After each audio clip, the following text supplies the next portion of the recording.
Hello students, how are you? I hope you all are doing well. Today we are starting a chapter which name is the parliamentary government. Okay, and before starting the chapter we have to know some important terms like what do you mean by legislature? Legislature means the wing of the government which makes laws for the whole country. Executive, the wing of the government which implements the laws passed by the legislature. And judiciary, the wing of the government which administers justice and decides the disputes of different kind. Okay, bill means a proposal for a new law or a change in an existing law introduced in the parliament. Money bill means a bill which deals with the income and expenditure of the government. Budget means government's financial statement showing its income and future expenditure. Now, what do you mean by ordinance? It means an order issued by the president when the parliament is not in sessions carrying the effect of a law. Vote of no confidence. It means it is a weapon in the hands of the legislators to keep the executive under control by showing that the former have lost faith in the latter and want to remove it by voting. Next is deadlock, a situation where matters have become so complicated that all is at standstill. Adjournment motion. It means suspension of proceedings. Now let's start the chapter with the topic the parliamentary government. Okay, parliamentary government क्या होती है? ठीक है, ये हम इस chapter में पढ़ने वाले हैं. Okay, in a country the legislature is the supreme body that frames the laws, the executive implements these laws and the judiciary interprets these laws. Okay, तो legislature जो है उसको क्या कहते हैं? पार्लियामेंट कहते हैं. यानी कि legislature जो है सुप्रीम बॉडी है. okay, जो क्या करती है? लॉ को बनाती है. उसी को क्या कहते हैं? Parliament. The legislature is called the parliament. Okay, on the basis of relation between the executive and legislature. Okay, दो टाइप की गवर्नमेंट होती है on the basis of executive and legislature. एक होती है आपकी पार्लियामेंट्री गवर्नमेंट जिसका बेस क्या था? इंग्लैंड से शुरू हुई थी, ओरिजिनेट हुई थी. ओके, एंड सेकंड कौन से टाइप की गवर्नमेंट है? प्रेसिडेंशियल, जो आपकी शुरू हुई थी, ओरिजिनेट हुई थी यूएसए से. Okay, now parliamentary government is also called cabinet government or we can say responsible government. क्यों कहते हैं? क्योंकि कैबिनेट जहाँ पर मंत्री मिनिस्टर्स बैठते हैं. ओके, तो वो क्या करते हैं? लॉ बनाते हैं, हमारी कंट्री के लिए काम करते हैं, हमारी कंट्री के लिए. तो इसको हम पार्लियामेंट्री गवर्नमेंट को कैबिनेट गवर्नमेंट भी कह सकते हैं. रिस्पॉन्सिबल गवर्नमेंट क्यों कहते हैं? अगर कोई लॉ कंट्री के लिए गलत बना, वो लोग क्या कर रहे हैं? वहाँ से बन के कंट्री को रन कर रहे हैं वहाँ से बैठ के. ओके, तो अगर कोई कंट्री के लिए लॉ गलत बनता है तो इसके लिए रिस्पॉन्सिबल कौन होगा? आपकी गवर्नमेंट ही होगी. Fine, that's why parliamentary government is also called cabinet government और रिस्पॉन्सिबल गवर्नमेंट. नाउ वो हमारी जो कंट्री है इंडिया, हमारी कंट्री में कौन सी टाइप की गवर्नमेंट है? एवरीबडी नोज कौन सी गवर्नमेंट है? Presidential? No, it is parliamentary government. क्या रीजन है क्यों हमने प्रेसिडेंशियल गवर्नमेंट नहीं चूज की, हमने पार्लियामेंट गवर्नमेंट चूज की? बिकॉज क्या रीजंस हैं कि हमने पार्लियामेंट्री जो गवर्नमेंट है वो चूज की? फर्स्ट रीजन है, ये गवर्नमेंट क्या है? एक रिस्पॉन्सिबल गवर्नमेंट है, यानी लोगों के लिए काम करती है, लोगों के वेलफेयर के लिए लॉ बनाती है. फाइन, तो वो क्या होगा? उसके लिए रिस्पॉन्सिबल भी रहती है. Fine. Second is it is flexible and it changes according to time. Parliamentary government जो होती है वो फ्लेक्सिबल होती है, उसको हम अकॉर्डिंग टू टाइम चेंज कर सकते हैं. In the cabinet take place often parliament can change the ministry if it does not work according to its wishes. अगर लोगों को लगता है कि जो कैबिनेट है यानी जो ग्रुप ऑफ मिनिस्टर्स है वो उनके अकॉर्डिंग काम नहीं कर रहा तो वो किसी भी टाइम उनको चेंज कर सकते हैं. नेक्स्ट इलेक्शन में उनको वोट नहीं देंगे. Right. Third is, in this system there is a close relationship between the executive and legislature. Most of the bills for legislation are introduced in the parliament by the ministers. Parliamentary government जो होती है इसमें executive और legislature यानी कानून बनाने वाला executive जो उनको इम्प्लीमेंट करेगा उनके बीच में एक क्लोज रिलेशन होता है। एक क्लोज रिलेशन होना बहुत ज़रूरी होता है क्योंकि कोई भी जो कंट्री के लिए बिल पास करना होता है वो यही लोग करते हैं। Fine. Next is, there is harmonious cooperation between the executive and legislature in the form of government which ensures efficiency. इससे क्या रहती है, हमारी गवर्नमेंट एफिशिएंट गवर्नमेंट रहती है। ओके क्योंकि जो एग्जीक्यूटिव और लेजिस्लेचर है वो आपस में एक साथ काम करती हैं तो इससे एफिशिएंसी दिखती है, काम करने की जो क्षमता है वो बढ़ के सामने आती है। Fine. It is always responsive to the public opinion. If the cabinet acts against public opinion, it has to face a downfall. अब पार्लियामेंट्री गवर्नमेंट जो है लोग चूज करते हैं अपने मिनिस्टर्स को, उनसे मिलकर ही पार्लियामेंट बनता है। अगर ये रिस्पॉन्स अच्छा नहीं करती हैं, पब्लिक ओपिनियन जैसे पब्लिक चाहती है वैसे गवर्नमेंट को काम करना होता है। अगर पब्लिक के खिलाफ जाकर कोई ऐसा ये कानून बना देते हैं या कुछ भी ऐसा लेकर आते हैं रूल एंड रेगुलेशन जो पब्लिक को पसंद नहीं आता तो क्या होता है, इनको डाउनफॉल यानी कि क्या सत्ता से हटना पड़ता है। जैसे आप कई बार पढ़ते होंगे न्यूज़पेपर में कि वो सरकार गिर गई, उसका मतलब क्या होता है कि वो लोगों के अकॉर्डिंग, लोगों की जो एक्सपेक्टेशंस हैं उनके अकॉर्डिंग काम नहीं कर पाई। Okay Next is, such a form of government recognize the opposition which is always ready to criticize the government when it tries to go to the wrong way. Parliamentary government में क्या होती है, बहुत सारी पार्टीज होती हैं। जो party election जीत जाती है उसको क्या कहते हैं, रूलिंग पार्टी। बाकी की जो पार्टी होती है उनको क्या कहते हैं, उनको अपोजिंग कहते हैं, अपोजिशंस कहते हैं। ओके तो पार्लियामेंट्री गवर्नमेंट में क्या होते हैं, अपोजिशन हमेशा क्रिटिसाइज करती रहती है रनिंग गवर्नमेंट को। अगर वो गलत जा रही है, अगर वो कुछ भी गलत कर रही है तो अपोजिशन क्या करता है, गवर्नमेंट को क्रिटिसाइज करता है। ये बहुत ज़रूरी भी होता है क्योंकि अगर ऐसा नहीं होगा तो रूलिंग गवर्नमेंट क्या करेगी, वो अपने अकॉर्डिंग काम करती रहेगी क्योंकि लोगों को इतना नहीं पता होता। लेकिन ऑपोजिशन गवर्नमेंट जो है, ऑपोजिशन पार्टी जो है उसको सब पता होता है कि गवर्नमेंट को कैसे काम करना चाहिए। तो ये बहुत इंपॉर्टेंट फीचर है। तो अब समझ आया हमारी कंट्री ने पार्लियामेंट्री गवर्नमेंट क्यों चूज़ की है, ताकि हम लोग जो हैं वही गवर्नमेंट बनाते हैं और गवर्नमेंट हमारे लिए ही काम करती है। तो ये बहुत अच्छी गवर्नमेंट है, इसीलिए इंडिया में पार्लियामेंट्री फॉर्म ऑफ गवर्नमेंट को चूज़ किया गया है। Now the next topic is organs of the Indian government. 3 organs हैं। फर्स्ट इज लेजिस्लेचर जो क्या करती है, लॉ बनाती है। ओके एग्जीक्यूटिव क्या करती है, इन लॉज को इम्प्लीमेंट करती है यानी लागू करती है। Okay and third is judiciary क्या करती है, अगर कोई लॉ को फॉलो नहीं कर रहा है या कुछ भी डिस्प्यूट है उसको सोल्व करती है। जस्टिस जो भी आपके high court, supreme court, lower court हैं वो सब किस में आते हैं, जुडिशरी में। तो इस तरीके से हमारी जो गवर्नमेंट है, पार्लियामेंट्री फॉर्म ऑफ गवर्नमेंट, वो काम करती है। Now next is, what do you mean by parliament.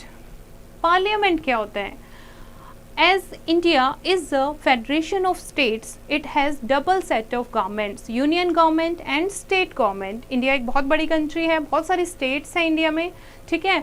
तो इंडिया में डबल सेट ऑफ गवर्नमेंट चलता है, एक है यूनियन गवर्नमेंट और सेकंड है आपका state governments. Union has its own legislature called parliament. All legislative powers of the union are exercised by the parliament, which consists of 2 houses and the president. Indian legislature is a bicameral legislative. Parliament's 2 houses are the Lok Sabha and Rajya Sabha. जो हमारी legislature है वो bicameral है, ठीक है, उसमें 2 houses होते हैं, एक लोक सभा और सेकंड इज राज्य सभा। Now what do you mean by लोक सभा। लोकसभा नाम से ही पता लग रहा है, लोगों की सभा। ओके हम जो रिप्रेजेंटेटिव चूज करते हैं उन्हीं से जो ये कम्युनिटी बनता है, ये ग्रुप बनता है, इसको क्या कहते हैं, लोकसभा कहते हैं। कंपोजिशन कैसे बनती है, the Lok Sabha is the lower house of the parliament. कई बार क्या होता है बच्चे, आप कंफ्यूज हो जाते हो कि लोअर हाउस कौन सा होता है, अपर हाउस कौन सा होता है। तो एक छोटा सा तरीका है इसको याद करने का, एल से लोकसभा, एल से लोअर हाउस। फाइन, तो अब आपको याद रहेगा लोकसभा क्या है हमारा, लोअर हाउस है पार्लियामेंट का।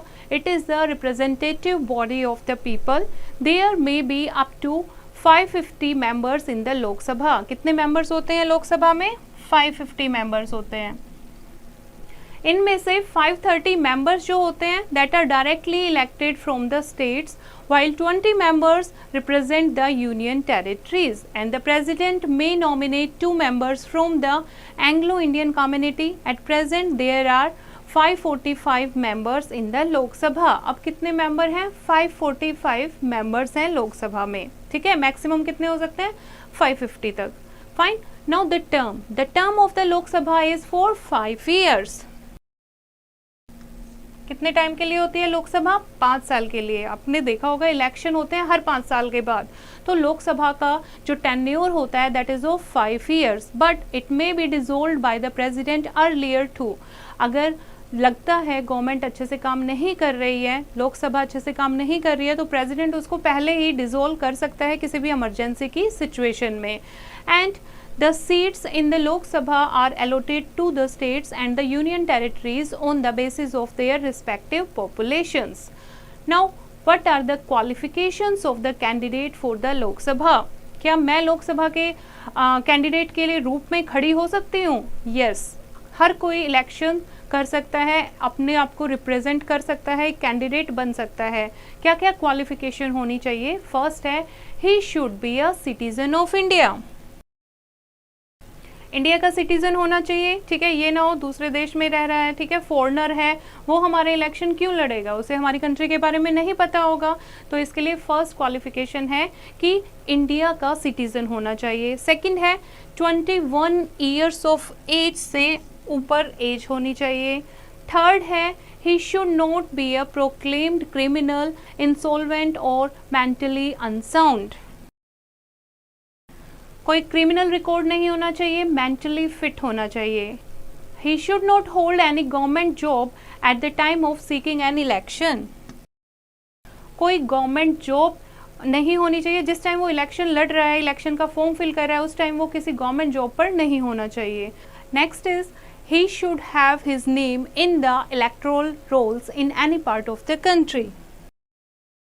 और पूरी कंट्री के किसी भी पार्ट में उसका जो नाम है वो इलेक्टोरल रोल्स में होना चाहिए। Fine, a person can contest elections of the Lok Sabha. जिसके पास भी ये क्वालिफिकेशन है वो लोकसभा के जो इलेक्शन है वो क्या कर सकता है, कॉन्टेस्ट कर सकता है। Fine, now next is what do you mean by elections.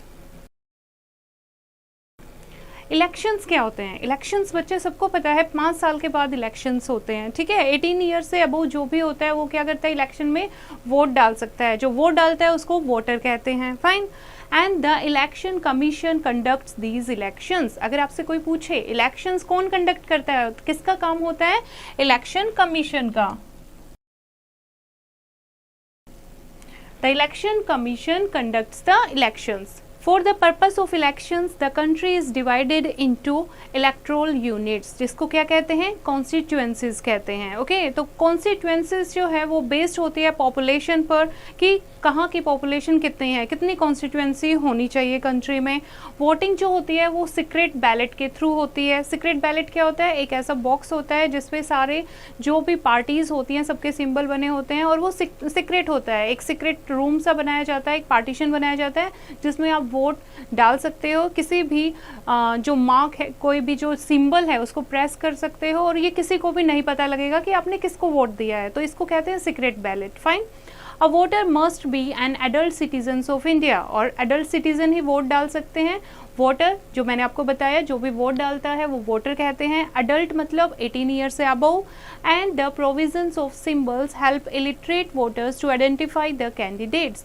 Symbol क्यों बने होते हैं? सिंबल बहुत इंपॉर्टेंट होते हैं किसी भी पार्टी के लिए, क्योंकि जो पढ़े लिखे लोग नहीं हैं ताकि वो सिंबल से रिकॉग्नाइज कर सके कि वो किसको वोट डाल रहे हैं। जैसे सब जानते हैं lotus is the symbol of BJP, okay, hand is the symbol of Congress. तो इस तरीके से जो इलिटरेट होते हैं वो भी वोटिंग कर सकते हैं। Nowadays voting is done by a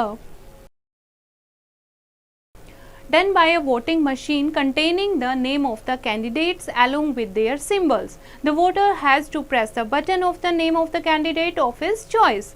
Next is who is called the speaker. Speaker कौन होता है?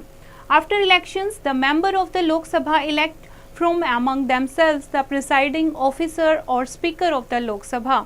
The speaker is generally from the ruling party, but once elected as the speaker, he has to act impartially. Okay? जो speaker होता है वो ruling party से ही एक member होता है, उसको इलेक्ट किया जाता है in the form of speaker. जब वो स्पीकर बन जाता है तो उसको इम्पार्शली, ये नहीं है कि रूलिंग पार्टी से है वो तो उसी की बात मानेगा. ओके तो ऐसे नहीं करना है. जब वो स्पीकर बन जाता है तो उसको इम्पार्शली एक्ट करना है. In his absence the deputy speaker conducts the proceeding of the house. और जब वो एब्सेंट होता है तो उसके एब्सेंट में डिप्टी स्पीकर होता है जो उसके काम को कैरी ऑन करता है. The deputy speaker generally belong to the opposition party. और जो डिप्टी स्पीकर होता है वो बेसिकली अपोजिशन पार्टी से होता है. स्पीकर रूलिंग पार्टी से और डिप्टी स्पीकर अपोजिशन पार्टी से. Okay now functions of the speaker, क्या क्या काम करता है स्पीकर. स्पीकर क्या करता है? First is he presides over the meetings of the Lok Sabha and maintains discipline in the house. जो भी मीटिंग होती है लोकसभा में वो कौन करता है? वो अलाइन करता है स्पीकर. और पूरे हाउस में जैसे बहुत सारे जो मिनिस्टर हैं वो आपस में बात करते हैं, बहस हो जाती है, तो डिसिप्लिन बनाए रखना भी किसका काम होता है? स्पीकर का. He allows time to the members to speak in the house. One by one सबको टाइम मिल सके हाउस में बोलने के लिए, इसलिए वो टाइम अलाउड करता है. He can adjourn the meetings of the Lok Sabha. किसी भी टाइम लोकसभा की मीटिंग को वो एडजॉर्न यानी खत्म कर सकता है, भंग कर सकता है. रिजोल्यूशन ऑफ और bills can be moved only with his permission. अगर कोई बिल है वो मूव कराना है, कोई भी रिजोल्यूशन है तो उसकी परमिशन जरूरी होती है. He calls for vote on the bills as well as on other motions. अगर कोई भी जो आपकी लोकसभा है उसमें कोई बात हो रही है, ठीक है, कोई भी ऐसा ओपिनियन आता है, लोगों को अपना ओपिनियन देना होता है या वोटिंग करनी होती है तो वो वोटिंग के लिए सबसे बोलता है, अनुरोध करता है. He presides over joint sessions of both the houses. Lok Sabha Rajya Sabha अगर दोनों का जॉइंट सेशन लेना है तो उसको कैरी ऑन भी कौन करता है? स्पीकर करता है. He decides whether a particular bill is a money bill और नॉट. ठीक है, एक मनी बिल होता है, एक ऑर्डिनरी बिल होता है. तो स्पीकर डिसाइड करता है कि जो ये पर्टिकुलर बिल है ये मनी बिल है या नहीं है. Next is he can suspend a member from the house for misconduct. अगर कोई मेंबर मिसकंडक्ट करता है, कोई उसकी बात नहीं मानता, जोर जोर से चिल्ला रहा है लोकसभा में, तो वो किसी भी मेंबर को सस्पेंड कर सकता है. He appoints various parliamentary committee and guide them in their work. और भी पार्लियामेंट्री कमेटीज जो होती हैं उनको अपॉइंट करता है और उनको गाइड करता है कि किस तरीके से उन्हें काम करना है. He safeguards the privilege of the members of the house. जो भी मेंबर्स ऑफ द हाउस होते हैं उनकी जो भी प्रिविलेज हैं उनकी सेफगार्ड करता है. He can adjourn the house if it lacks quorum. It means that he cannot conduct business unless 1/10 of the members are present. अगर कम मेंबर प्रेजेंट होते हैं तो वो उसको जो मीटिंग होनी होती है उसको ख़त्म भी कर सकता है कि ये मीटिंग अब नहीं रखनी है क्योंकि मेंबर कम है. ओके नाउ ही अलाउज और disallows a member to put a question during the question hour. अब डिस्कशन जब होती है फिर एक क्वेश्चन आवर होता है, ओके, पार्लियामेंट के सेशन में, तो वो किसी भी मेंबर को अलाउ या डिसअलाउ कर सकता है. अगर कोई रेज हैंड करता है कि मुझे क्वेश्चन पूछना है तो ये स्पीकर की मर्जी है उसे बोलने देना है या नहीं बोलने देना है, अलाउ करना है या नहीं करना है. Okay next is he admits various motions for adjournment और no confidence motion etcetera. And he has a casting vote in case of a deadlock. Okay, now next is राज्य सभा. राज्य सभा कैसे बनती है? राज्य सभा और the council of states is the upper house. Lok Sabha lower house, LL याद रखोगे आप, और राज्यसभा क्या है? Upper house of the parliament. It has a maximum strength of 250 members. कितने मेंबर्स होने चाहिए? 250 मेंबर्स होने चाहिए, maximum 250 members. Okay Of these 238 members represent the states and the union territories and 12 members are nominated by the president. और जो 12 members nominate होते हैं, अलग अलग पोर्टफोलियोज होते हैं इनके, वो हम आगे डिस्कस करेंगे। Okay, these nominated members include distinguished individuals from the fields of art, literature, science, technology, social services etcetera. At present the Rajya Sabha has 245 member, 233 of them are elected members while 12 members are nominated, जिनको president nominate करता है, अभी हमने discuss किया। Fine.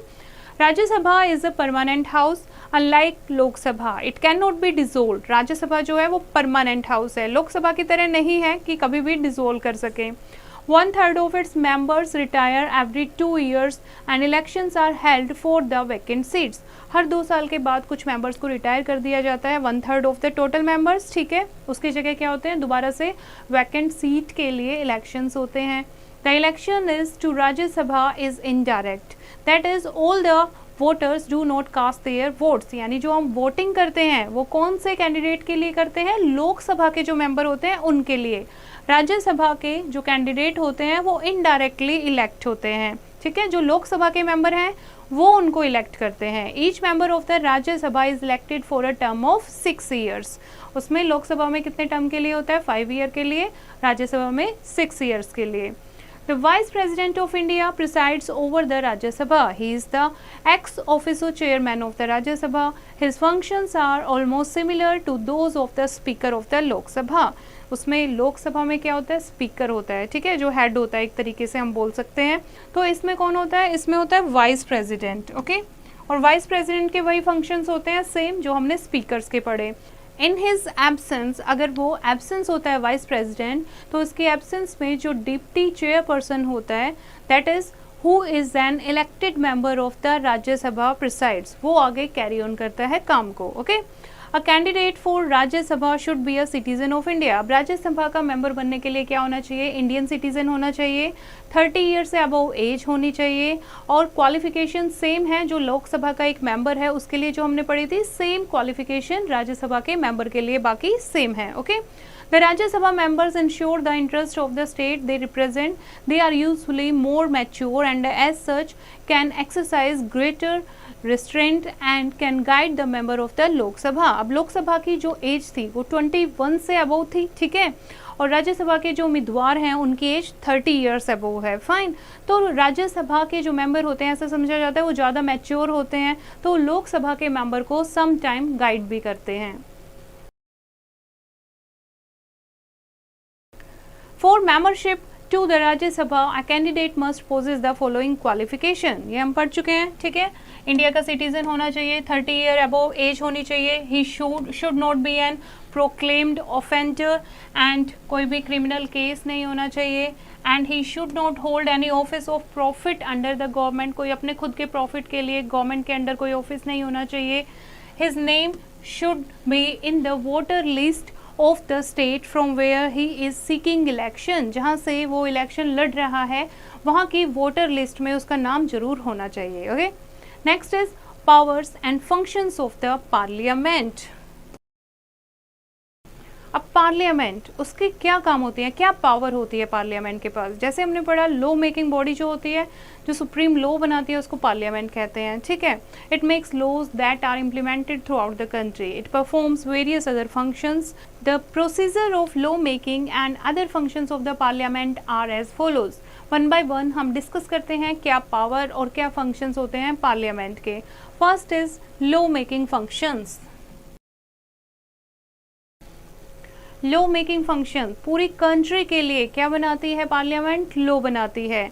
The parliament can enact new laws और change the existing ones on the 97 subjects of the union list, ठीक है। Law जो है वो 97 सब्जेक्ट्स पर बनते हैं जो यूनियन लिस्ट में लिखे हुए हैं।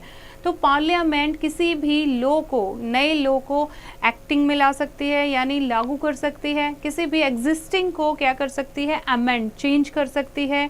It can enact laws on the subjects of the state list also। Union list के अलावा जो स्टेट लिस्ट में सब्जेक्ट मेंशन होते हैं, विषय होते हैं, उन पर भी वो बना सकती है। Besides the 47 subjects on the concurrent list, the Union Parliament has the sole right to amend the Constitution। अगर यूनियन पार्लियामेंट के पास पूरा अधिकार होता है, ठीक है, कि वो कॉन्स्टिट्यूशन में किसी भी चेंज को अगर लाना चाहे तो कर सकती है।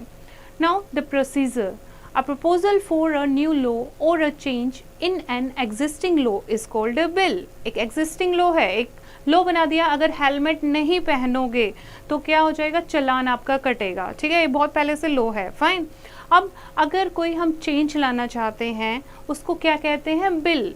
हमें किसी ने प्रपोज किया, किसी मिनिस्टर ने प्रपोजल किया कि ऐसा हेलमेट होना चाहिए, ये भी कानून बनाओ, तो उसको हम क्या कहेंगे, बिल कहेंगे। जब तक कोई भी कानून लॉ नहीं बन जाता है, कोई भी अगर हमने स्टेटमेंट है, कोई भी प्रपोजल है, हमने ये कह दिया, जब तक वो लॉ नहीं बन जाएगा तो उसको क्या कहते हैं, बिल कहते हैं, फाइन।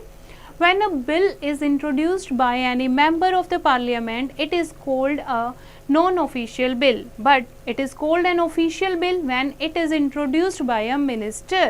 अगर कोई member of the parliament introduce करता है उस बिल को, ठीक है, उस proposal को, तो उसको कहेंगे हम non-official bill।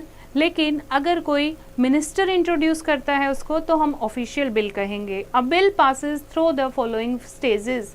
कैसे, अब एक जो बिल है वो कैसे पास होता है, कैसे वो बिल से लॉ बनता है, ओके। बिल और लॉ दोनों का डिफरेंस आपको समझ आया। लॉ क्या होता है, फेयर, कानून बन गया है, अब हम कुछ नहीं कर सकते। कुछ नहीं कर सकते मतलब अगर हमें पसंद नहीं है तो हम स्ट्राइक कर सकते हैं, हम पिटीशन कर सकते हैं, लेकिन लॉ बन गया है ये, ओके, इम्प्लीमेंट हो गया है। बिल क्या है, हम ये करना चाहते हैं, हम चाहते हैं ऐसा कानून आए, तो वो रो जब होता है, कच्चे फॉर्म में जो होता है उसको कहते हैं बिल, ओके। अब एक बिल कैसे लॉ बनता है वो हम पढ़ेंगे। फर्स्ट क्या होता है, इंट्रोडक्शन और फर्स्ट रीडिंग। फर्स्ट रीडिंग होती है यानी इंट्रोड्यूस किया, जो भी मेंबर है चाहे वो पार्लियामेंट में क्या करता है, चाहे वो लोकसभा का है राज्यसभा का, वो क्या करता है, पार्लियामेंट में इंट्रोड्यूस करता है बिल को। उसके बाद जो बिल की कॉपी है वो सारे मेंबर्स को दी जाती है पार्लियामेंट में। The member introducing the bill explains the purpose and importance of the bill. मान लो मैं पार्लियामेंट की मेंबर हूँ, मैं कोई बिल इंट्रोड्यूस कर रही हूँ, तो मैं बताऊंगी कि मैं क्यों चाहती हूँ, क्या इंपॉर्टेंस है इस बिल की, हमारी कंट्री में क्या फ़ायदा होगा, क्या पर्पस है ये बिल इंट्रोड्यूस करने का। तो फर्स्ट हो गया first reading. First is introduction of the bill, कि हमने पार्लियामेंट में इंट्रोडक्शन दे दी, क्या बिल है, क्यों जरूरी है, क्या पर्पस है इसके लाने का, fine. Next is second reading. Second reading में क्या होता है, the bill is thoroughly discuss, suggestions are made to change or delete certain parts of the bill. The bill is then sent to a special body called the select committee, which is composed of members of various political parties of the house. The select committee thoroughly scrutinise the bill. उसके बाद second reading होती है। Second reading में क्या होगा, bill को अच्छे से डिस्कस किया जाएगा कि इसके पॉजिटिव पॉइंट्स क्या हैं, नेगेटिव पॉइंट्स क्या हैं, इसमें क्या चेंज करना चाहिए, क्या हम इसमें से डिलीट कर सकते हैं। उसके बाद इस बिल को एक स्पेशल बॉडी जिसका नाम है सेलेक्ट कमेटी, उसके पास भेज दिया जाता है सेकंड रीडिंग में, ओके। वो फिर अच्छे से इसको बिल को थोरोली रीड आउट करती है। Third is third reading.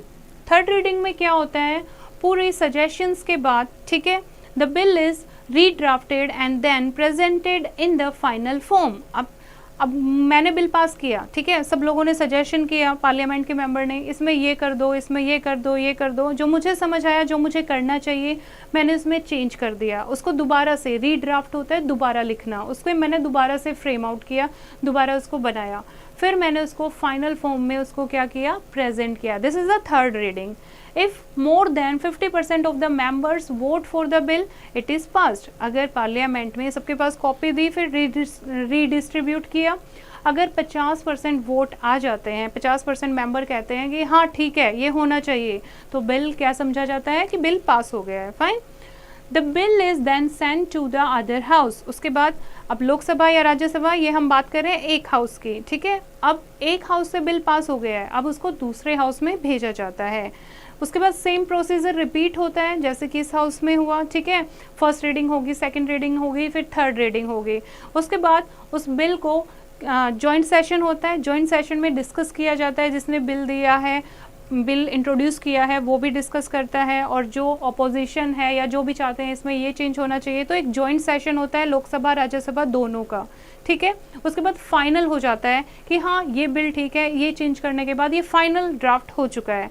अब उस बिल को भेजा जाता है किसके पास, प्रेसिडेंट के पास। जॉइंट सेशन के बाद बिल को प्रेसिडेंट के पास भेजा जाता है। प्रेसिडेंट जो है, the president too can return the bill with suggestion for change.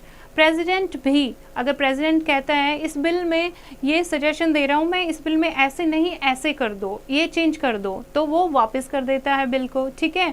अगर कोई सजेशन नहीं देता है, कोई चेंजेस जो है प्रेसिडेंट को लगता है हाँ ओके है, इसमें कोई चेंजेस की ज़रूरत नहीं है, तो वो क्या करता है, बिल को साइन कर देता है and it become an act of parliament और अ लॉ। अब वो क्या बन जाता है, अब जो बिल था वो पास हो गया है, उसमें प्रेसिडेंट के साइन हो गए हैं, अब वो बिल से क्या बन गया है, लॉ बन गया है, ठीक है। Now what do you mean by a money bill. अब मनी बिल क्या होता है, मनी बिल होता है, ठीक है, बिल अब अलग अलग बिल होते हैं। बिल एक होता है जैसे आपने पढ़ा बिल लॉ बन जाते हैं, तो एक होगा सोशल बिल हो गया, ठीक है, लोगों के लिए, जिसको ऑर्डिनरी बिल कहते हैं कि हेलमेट के बारे में हमें कुछ बताना है या हम चाहते हैं जो ट्रैफिक पुलिस है उसमें ये चेंज लाया जाए, ठीक है, तो ये ऑर्डिनरी बिल हो गया। मनी बिल क्या होता है, मनी बिल होता है जिसमें इनकम और एक्सपेंडिचर ऑफ द गवर्नमेंट का ध्यान से उसमें पॉइंट आउट किया जाता है। It is a bill which deals with the income and expenditure of the government, while an ordinary bill can be introduced in either of the house of the parliament। जो ordinary bill होता है वो किसी भी house में introduce कर सकते हैं, लोकसभा में भी, राज्यसभा में, लेकिन जो मनी बिल होता है वो सिर्फ कहाँ इंट्रोड्यूस कर सकते हैं, only in the Lok Sabha. And the procedure for passing a money bill is similar to that of an ordinary bill। और मनी बिल भी पास करने की सेम स्टेजेस से गुजरना होता है, जैसे एक बिल अभी हमने डिस्कशन किया, procedure to pass the bill, और इसी तरीके से मनी बिल, ऑर्डिनरी बिल दोनों इसी तरीके से पास होते हैं। Fine. Now here is an interesting fact, and the interesting facts is the Parliament has enacted the Right to Information Act 2005, which received the President's assent on June 15, 2005 and was notified in the official gazette on June 21, 2005। This happened after a long struggle by the people। okay? तो इस तरीके से आपने देखा कि एक जो right to information act है 2005, जो प्रेसिडेंट एसेंट 15 जून को यानी प्रेसिडेंट के साइन हुए थे, उसके बाद 21 जून को वो ऑफिशियल गैजेट के रूप में नोटिफाइड किया गया था।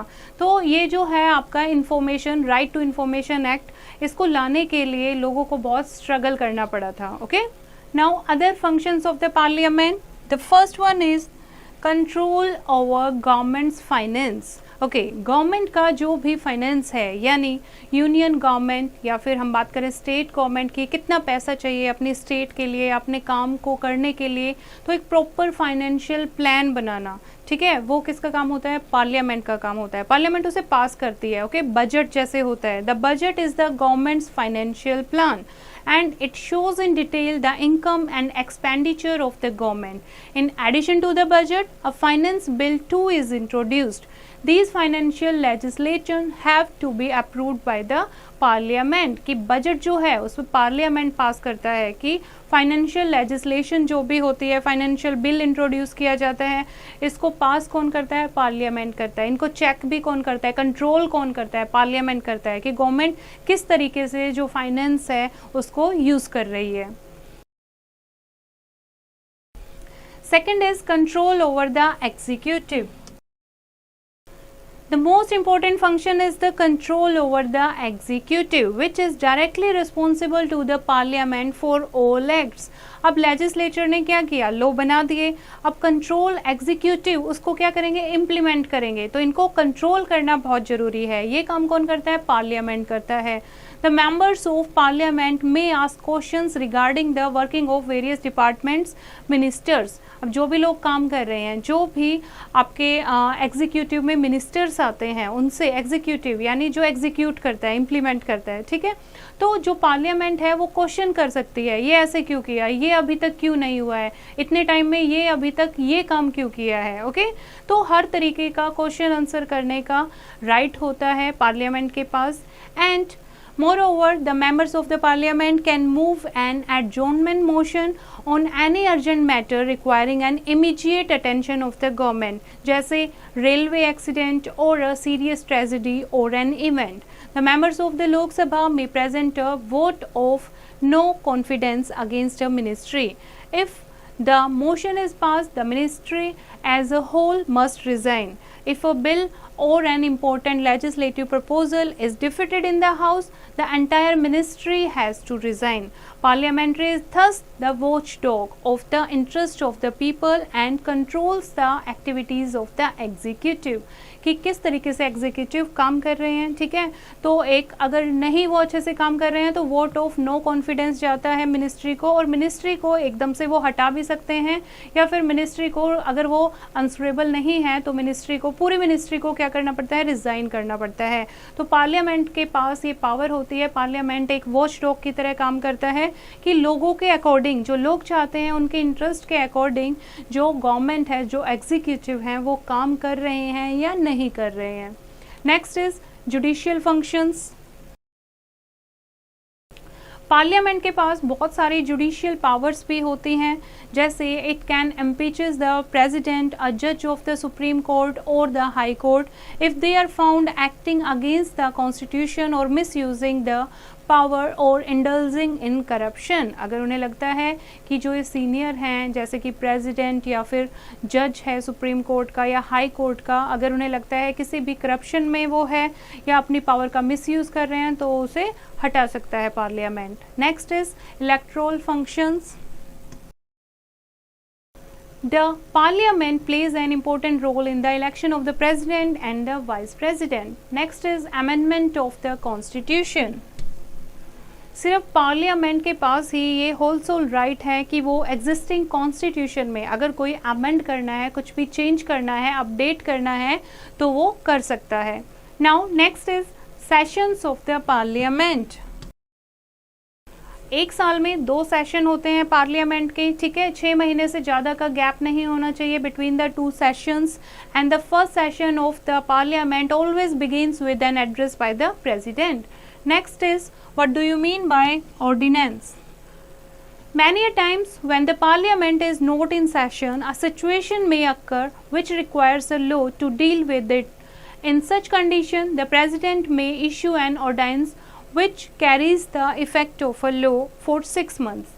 It has to be ratified by the parliament when it meets. अगर पार्लियामेंट किसी भी तरीके से, पार्लियामेंट किसी भी टाइम क्या होता है, पार्लियामेंट एक्टिव नहीं होता है, सेशन में नहीं होता है, तो जो प्रेसिडेंट होता है वो किसी भी लॉ को, किसी भी ऑर्डर को 6 महीने के लिए लागू कर सकता है, ठीक है। तो ये क्या होता है आपका ऑर्डिनेंस, यानी हम बोल सकते हैं इसको एक तरीके से temporary order. Okay, next is relationship between the 2 houses of the parliament.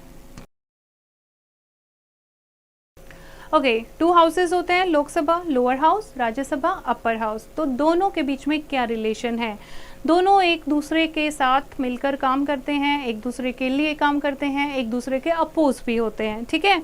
तो बहुत जो हाउसेज हैं उनके पास अलग अलग पावर होती है, and yet the Lok Sabha represents the people and is elected by the people. Rajya Sabha जो है that represent the states of the Indian Union and its members are elected indirectly, that is by the member of the state legislative assemblies.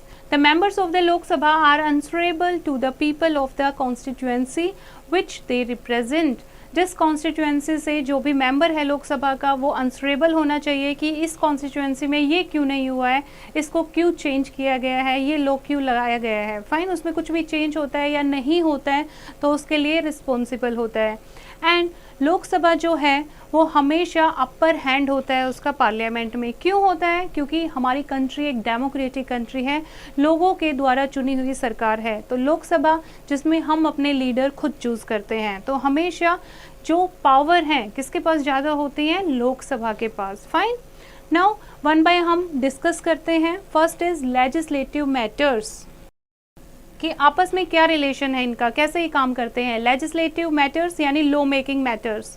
They are 2 types of legislative enactments, that is ordinary bills and money bills. An ordinary bill may be introduced by either house and must be passed by both the houses before it is sent to the president for his assent. ठीक है, एक ordinary bill जो होता है वो किसी भी house में इंट्रोड्यूस कर सकते हैं, दोनों हाउस से पास होने के बाद प्रेसिडेंट के साइन के लिए भेजा जाता है, अप्रूवल के लिए भेजा जाता है. And in case a deadlock arises between the two houses over a bill, it is resolved in a joint session of both the houses. अगर कोई डेडलॉक, अगर दोनों के बीच में कोई सोल्यूशन ही नहीं हो पाता कि ये लॉ बनना चाहिए या नहीं बनना चाहिए, ऐसा कुछ हो जाता है तो एक जॉइंट सेशन होता है जिसमें दोनों हाउस आपस में डिस्कस करते हैं. Obviously the Lok Sabha having more than double membership than the Rajya Sabha has an upper hand in the joint session. अब जॉइंट सेशन में भी लोकसभा के मेंबर ज़्यादा होते हैं, ठीक है, अपर, और जो आपकी राज्यसभा है उसके मेंबर कम होते हैं, तो हमेशा लोकसभा के पास ज़्यादा पावर होती है. तो जॉइंट सेशन में भी ज़्यादा पावर किसके पास होती है? लोकसभा के पास.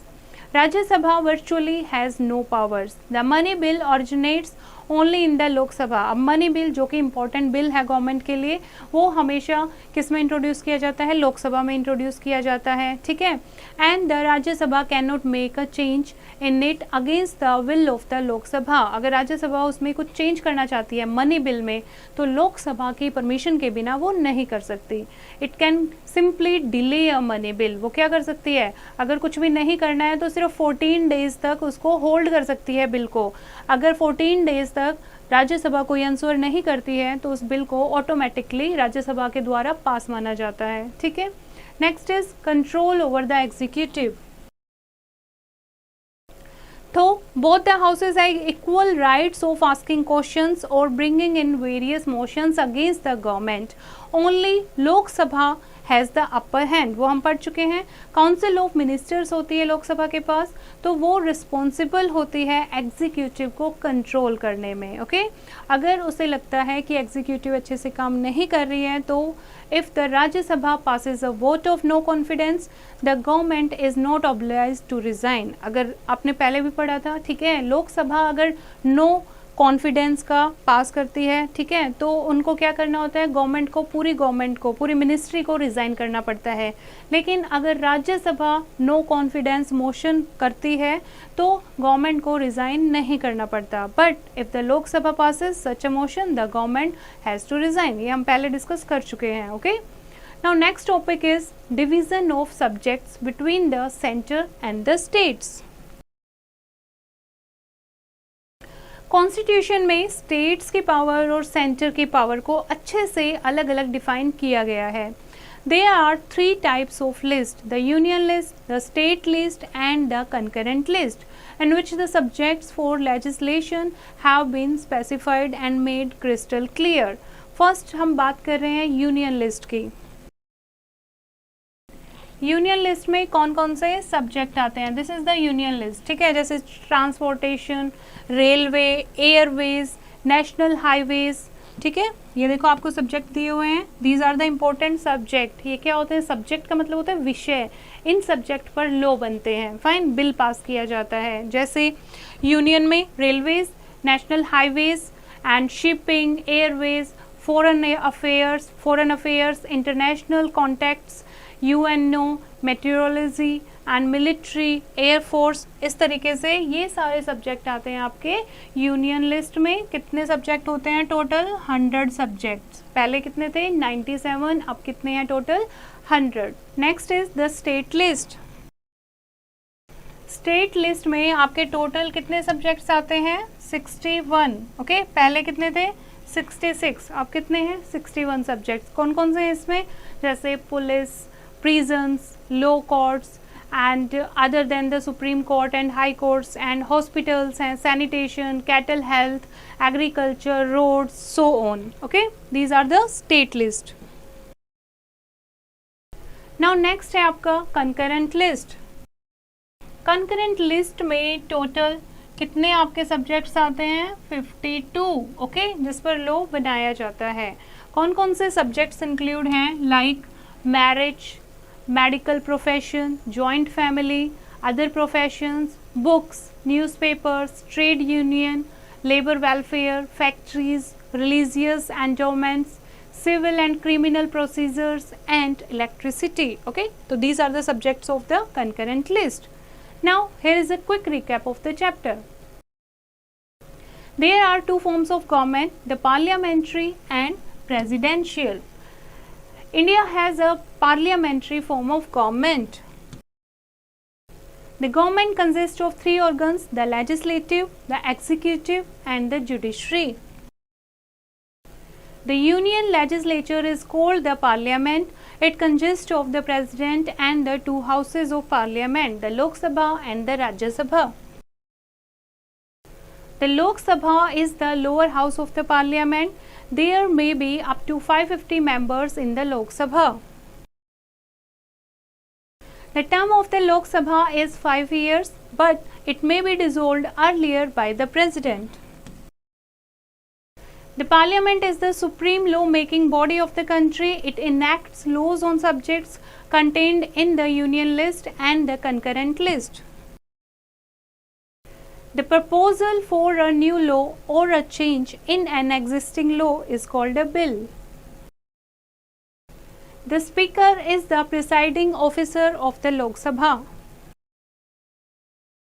Rajya Sabha is the upper house of the parliament. It cannot be dissolved. It has a maximum strength of 250 members, of which 238 are from states and union territories, and 12 members are nominated by the president. The Vice President of India presides over the Rajya Sabha. The functions of the parliament include law-making, control over finance, control over executive, judicial and electoral functions, amendment of the constitution.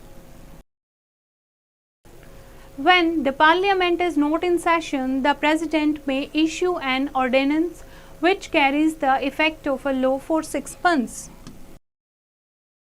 The powers of the centre and the state are well defined by the constitution. The centre can make laws on 100 subjects contained in the union list and 52 subjects specified in the concurrent list, while the state can make legislation on 61 subjects contained in the state list. I hope students you have understood the chapter. You have to read it once again and do the back exercise yourself.